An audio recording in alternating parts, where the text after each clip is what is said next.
Bonjour à tous, aujourd'hui nous allons aborder une pierre extrêmement connue, l'œil de tigre. Du moins, cette magnifique pierre au reflet chatoyant va être la base de notre vidéo. Car comme beaucoup le savent, il existe aussi l'œil de taureau ou œil de bœuf et l'œil de faucon. Et encore d'autres pierres découlant de la même formation. Je vais donc vous expliquer comment se forment ces pierres dans la nature, de quoi sont-elles composées et pourquoi présentent-elles ces effets si remarquables. Toutes les pierres que nous allons aborder aujourd'hui sont à la base de l'amiante.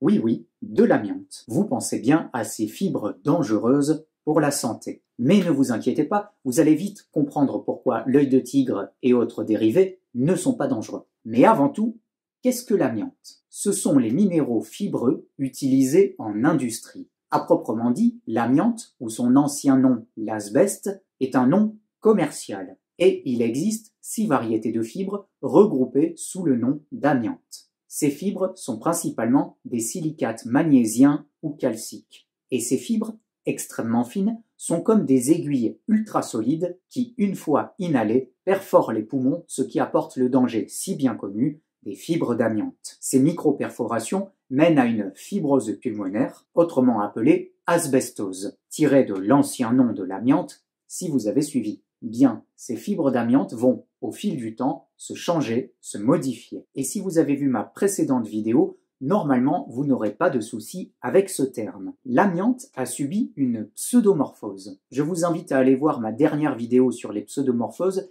si des petits points d'interrogation apparaissent au-dessus de votre tête en entendant ce terme. Dans la majorité des cas que nous allons voir, l'amiante s'est pseudomorphosée en quartz. Donc, notre pierre a la composition du quartz, mais avec une forme cristalline d'amiante. Je disais précédemment qu'il existait 6 variétés d'amiante, et 2 d'entre elles vont nous intéresser. Commençons par la grunérite, aussi appelée amosite. La grunérite, découverte par le chimiste franco-suisse Emmanuel Louis Gruner, est un minéral de la famille des amphiboles et classé dans la catégorie des amiantes. La grunérite va donc se pseudomorphoser en quartz et donner l'œil de tigre. Donc, l'œil de tigre possède la composition chimique du quartz et également sa dureté, à savoir 7. Et l'aspect fibreux de la grunérite qui va lui donner ses effets chatoyants au soleil ou à la lumière. Sa couleur jaune vient du fer, et plus précisément de la limonite. Si on chauffe l'œil de tigre,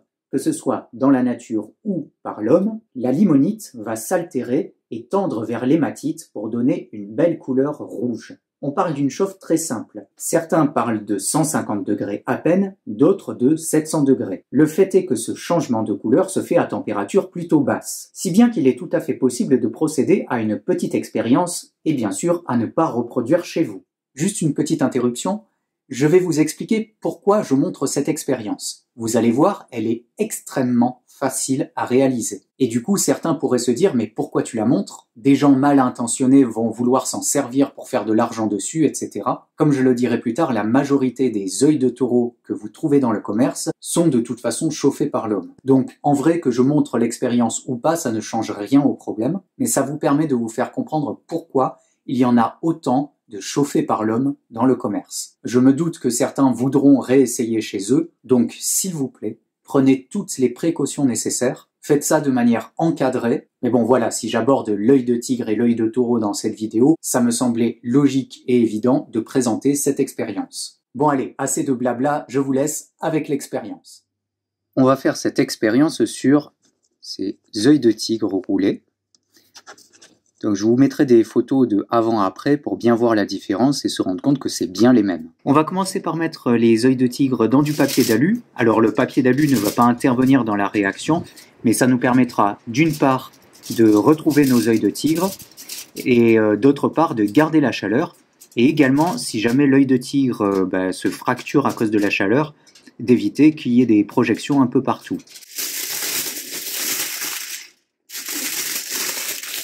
Hop, une papillote.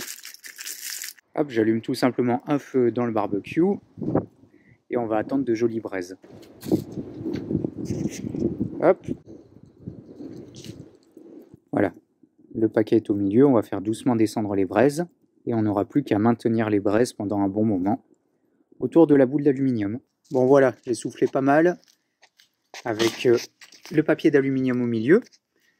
Puis ensuite, après, disons à peu près 10-15 minutes où j'ai chauffé là-dedans, j'ai refroidi brusquement mon papier d'alu ici. Alors, je sais pas si c'est chaud. Non, ça va. Est-ce que la pierre est chaude? Voilà, j'ai sorti celle-ci. Alors, je vous ferai les photos. Regardez. Hop! Une belle couleur rouge. Magie. Alors, on va dépioter les autres. C'est bon, c'est pas chaud. Non. Voilà, ça, c'est le gros.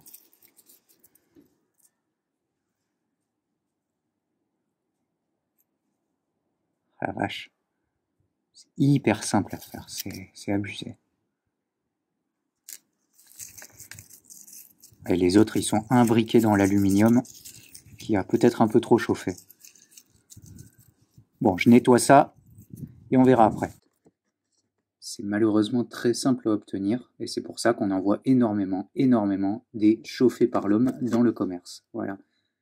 C'est pas facile d'avoir du naturel.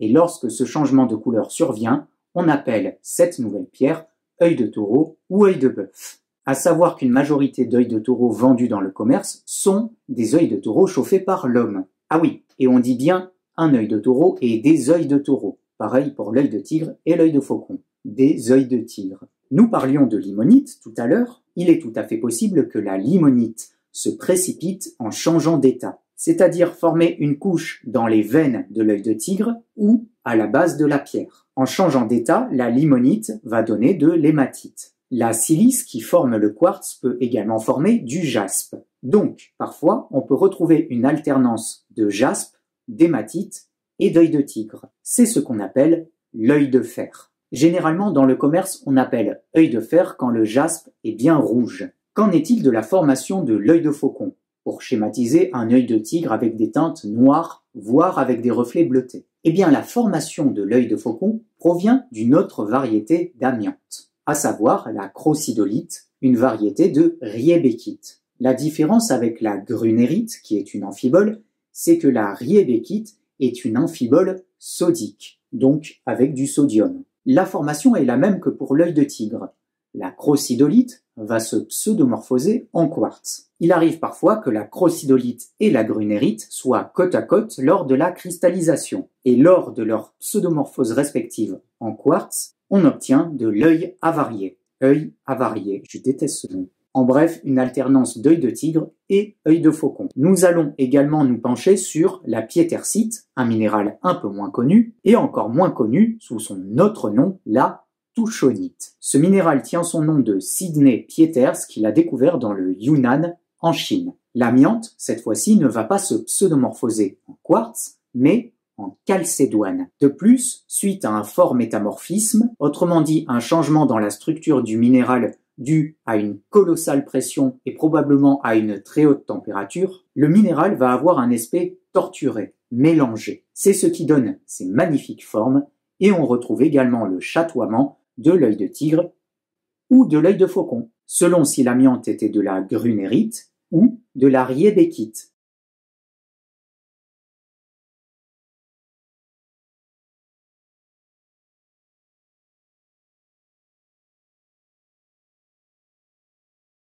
Mais généralement, les plus beaux spécimens de piétersite sont composés de taurandrikite, une variété de rhiébékite à magnésium. Faisons un petit tour sur les provenances. L'œil de tigre, l'œil de taureau et l'œil de faucon viennent principalement d'Afrique du Sud, de Madagascar et d'Australie. On en trouve également aux USA, mais également en Birmanie qui est un peu moins connue. L'œil de fer, avec ses belles bandes de jaspe rouge, proviennent d'Australie. Les autres sont souvent extraits d'Afrique du Sud ou de Madagascar. La piétersite, quant à elle, est extraite en grande majorité de Namibie. Petite question pour vous.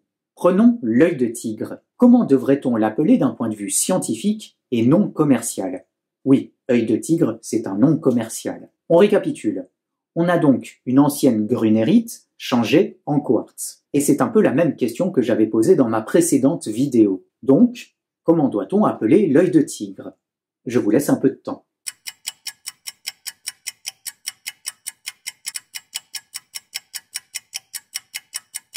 grunérite, pseudomorphose de quartz.